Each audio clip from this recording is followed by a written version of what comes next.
Hi, buddy. My name is John Fisher. Welcome to InvestorLead.com. And I want to talk about the real estate investor leads. So we have them. Specifically, it's what we call a vertical. See, in the old days, we had all the oil and gas leads, and the purpose was that these guys were vetting them to be accredited, reading the definition of an accredited investor, mailing them a private placement memorandum, qualifying them. I mean, that produced a pretty good lead. I got to tell you that if a guy goes through that whole process, we know he's accredited, we know he's got the money, and who cares what we pitch him on. What we've done is we've pretty much determined that this guy is accredited, has the money, and it's up to you to pitch him on your particular deal. We sell them for 50 cents a piece, and if you buy 5,000, you buy 10,000, we go down to 40 cents. If you have a SAN number, I'll scrub for it. If you don't have a SAN number, I'll get you one. If you don't want a SAN number, you'll sign my indemnity form. I've got 1.3 million litigators that for free, I automatically pull them out. I won't sell you Pennsylvania, Montana, South Dakota, North Dakota, Hawaii, Alabama, and now, since last June, no California. And that's another long story. So why do I have these states that I don't sell you? Because they're problematic, because you're going to get yourself in trouble no matter how clean and how compliant you are. And I'd rather your checkbook remains open for my company to sell leads to, to buy leads for, than regulators and lawyers. So, I mean, if your lead broker does not mention the fact that you shouldn't be buying Pennsylvania, Montana, South Dakota, North Dakota, tell you about the Hawaii deal, you know what? They're not serving it. I have time. I'm going to tell you. The state of California wants me to put a portal up on my website where residents of California could look into my website and see if I have their data and opt out. So, I mean, I'm looking at a can of worms here. I'm saying to myself, well, everyone's on a do not call.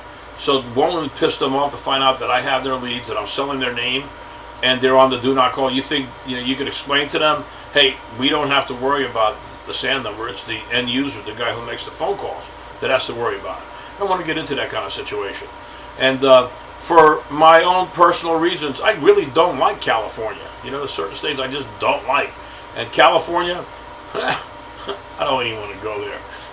I love earthquakes. Anyway, I'm sorry. The bottom line is that, these leads are dynamite. They work very, very well. And I put this database up against anything in the country. No one has it. It's what we call a vertical. They're qualified, 100,000 minimum. They have email, IP, cell number. I just appended the 33,000 of the 43,000 now have addresses. Again, if you're doing real estate, the best damn lead in the country. Only negative is there's real estate agents in there and there's flippers in there. So if that's a problem, hey John, this guy's a real estate agent. I really can't do anything with them. I'll replace them 1 for 1.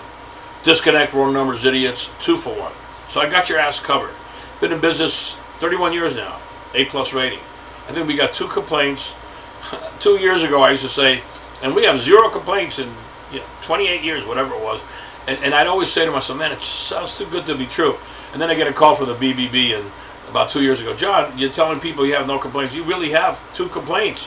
I go, when? Well, 2006, you have one from Lithuania. I'm like, Lithuania? You never even told me about that. We don't really have the record, but we have it in the archives. I'm like, I'd like to know about this complaint, And then some old woman that bought some email leads from me, I don't know. But you know what? Who cares? 2 complaints, now I'm feeling better. 2 complaints in 31 years, I can live with that. And if you really want to get transparent, let's go to the ripoff report, where I've been graced with 2 complaints, both anonymous, and one guy says he's not a list broker. Why would he even bring up that he's a list broker? Okay? I mean, if that's as bad as it gets, if you want to worry about credentials, and that's as bad as I get, good luck. I mean, really, I'm damn proud of my record. And it's simple business, guys. It's old-fashioned business. The guy's got a problem, take care of him. The leads are as good as the people that call him, But the bottom line is I'll replace them, maybe once, maybe even twice if I really, really believe you. But I'm not replacing them a 3rd time, because now it becomes your problem. And let me tell you something. I feel bad for you guys, because the real, true salesman, where I came from, where I was brought up, 30 years ago, I became the old fart. You know what I'm saying? I became the old dog, old school. But guess what? I feel sorry for you guys. There's no closers left. Stockbrokers, I wouldn't even do business with stockbrokers. It's a joke. I would never buy from any of these guys. Remember me? I'm the guy that told you to buy Snapple. For God's sakes, don't insult me like that. Anyway, I'm off tangent. Real estate leads, investor leads are us. 561-239-0364. Thank you for your time and God bless.